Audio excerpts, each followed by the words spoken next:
movie news. Today we have a lot of really good news. So, for example, Ben Affleck and Matt Damon team up for a movie about McDonald's monopoly scheme. Movie Pass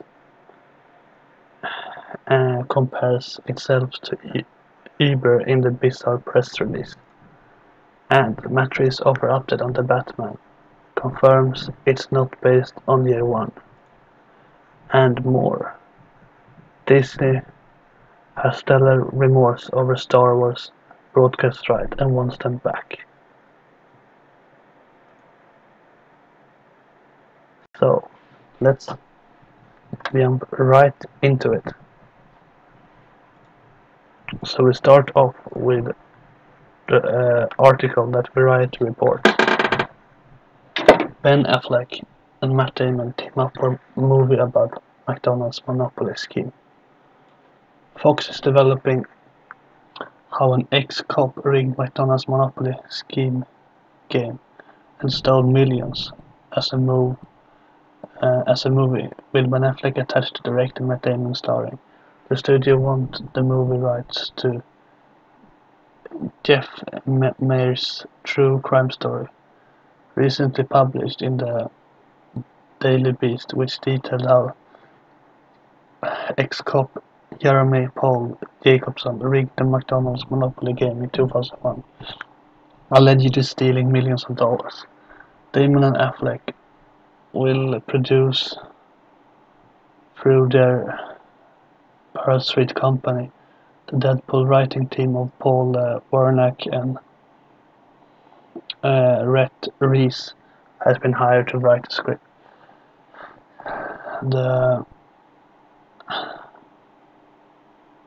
The action was handled by EPG's Paul Gobler, who reported Melish David Clovers in executive producing role.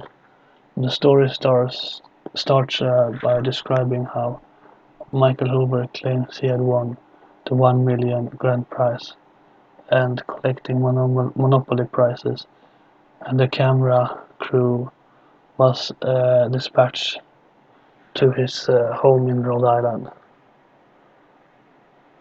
The camera crew listened patiently to the rambling story, silently recording the incomprehensible detail found in the stories told by liars. The story reads. So this is really, I think it's a really good choice, and I think, Affleck have shown before that he's a really good director. He have directed The Town, Argo, and Matt Damon starred in The Martian, and yeah, they know each other really well, so I think that this will be a really good one. So the next story is also from Variety.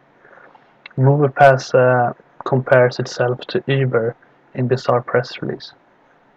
MoviePass wants people to know that the reports of the death have been greatly exaggerated, even going so far to kick off a press release proclaiming its ongoing vitality by perpetrating the famous Mark Twain quote. It only gets more bizarre from here. The ticketing service goes on compare itself to Uber, another digital age distributor that's faced some hard wins, while also taking credit for a record of summer box office, allying itself with a little guy. Exhibitors know that without MoviePass, they will be able to continue to charge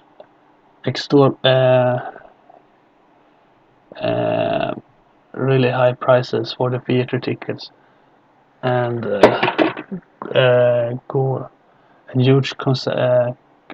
gorge customers with overpriced concessions. The release breed this is exactly the attitude that taxicab industry took when Uber entered the market. It contains fourth more any crowding about the uptick in box office of the summer. So yeah, like I think it's really like bizarre, everything that happened, with MoviePass, they do a reverse stock exchange, and and try to keep afloat, and I, and also with AMC and other theaters, having their own movie subscription services, I think that they will not be around so much more, So yeah, I just say bye bye MoviePass. That's what I say, To over to some more exciting news. Rebecca Ferguson joins a Man in Black spin-off. The Mission Impossible star will appear opposite Chris Hemsworth and Tessa Thompson in the upcoming Sony uh, reboot movie of the Men in Black franchise. Yeah, it's really exciting, Adding great talent to a movie is not can't not hurt the movie, It's just it's really good, I think so. Yeah, and over to our next thing. Disney has self remorse over Star Wars broadcast right and wants them back. Also, this is actually from Collider, so the previous have been from Variety, but here we go to Collider, So Collider.com. Perhaps unsurprising, Disney is reportedly starting to regret selling its Star Wars TV rights to Turner Broadcasting, which can air the movies on TBS and TNT until 2024, and instead wants to keep them for its own streaming and video service, according to Bloomberg. Despite the private stock, details have leaked about the house mouse making inquiries about ending its original deal with Turner early. Turner would want financial contribution and programming to replace the lost films. One person said the talks haven't advanced farther than the article states.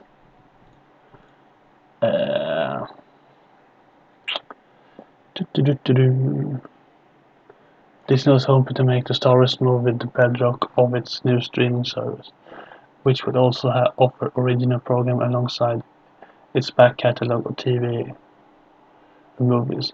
It's made its intentional deal with Turner in 2016, before it had finished plans for its own standalone service. The price tag for the original movies plus the new releases was about $250 for Turner. It's a long standard practice where studios sell the rights to premium network first, like HBO, Starz, EPEX, and afterwards they move on to the cable networks like AMC, FX, and Turner's TNT. However, now everyone wants to house their own content in their own streaming platforms. Now to keep their money and profits in-house. It's one reason why Disney won't renew its contract with Netflix over the most recent Star Wars movies, as it attempts to collect them all back for itself. Yeah, so I think it's like, I don't know what to think about this Disney streaming service, and yeah, I hope they have great content, when they release this, I'm really excited about it, and they have Ian Favreau, they're working on the Star Wars live action TV series, and Clone Wars are coming back, so they have a lot of Star Wars properties, on the series. And I can guarantee the Clone Wars and Star Wars Rebels will be on the streaming service also, so yeah, it looks like it will be a lot of Star Wars in the streaming service. But what I would like, I think that I like a lot, was Darkwing Duck, who aired in the 90s and the beginning of the 2000s. I would like them to add that, to the streaming service. That's something I would really like to add, and maybe, hopefully they do a lot of original movies, maybe cheaper movies that they can just put on the streaming service would be really nice. So who knows, but I'm really looking forward to it. And the final topic of the day comes from Collider.com. Matt Reeves offers update on the Batman, confirmed it's not based on year one. And the Batman, we've been talking about the world be the DCU solo movie for what feels like ages now. Remember when Ben Affleck was going to direct and star in it? Remember when Matt Reeves was and wasn't, then was the director again? Yeah, we've been on a journey with the development of this movie, as have the folks over at Warner Brothers, who undergone some significant behind-the-scenes changes since Batfleck first popped up in Batman vs Superman back in 2016. But the Batman keeps tracking on, and the latest update from Reeves makes it clear that he's not only very much still on board the projects, but looking to turn his attentions to immediately, while Attention Fox Network TCA presentation to promote The Passage. The director spoke with the folks at Flashfilm about the status of the Batman. Quote, "We are working on getting our draft in the next couple of weeks," Reeves said. "Right now, White is totally into the script. Right now, I'm going to be leaving here to go back to work on the script. And if it goes as planned, they could be in front of camera by this time next year." Fort, yes, we're heard that before. What we talked about is hopefully in the spring or early summer, something like that, Reeves said. Reeves won't clarify on the casting rumors, which pointed to a younger actor taking over the title role in Affleck's stead, telling the outlet, "There are ways in which all of this content to DC streaming, DC universe as well," Reeves said. "We're one piece of many picked pieces, so I don't want to commit on except to say that I'm focused and very specifically on this part of the DC world." He also clarified that his version of the film has remained the same since the earliest meeting with the studio.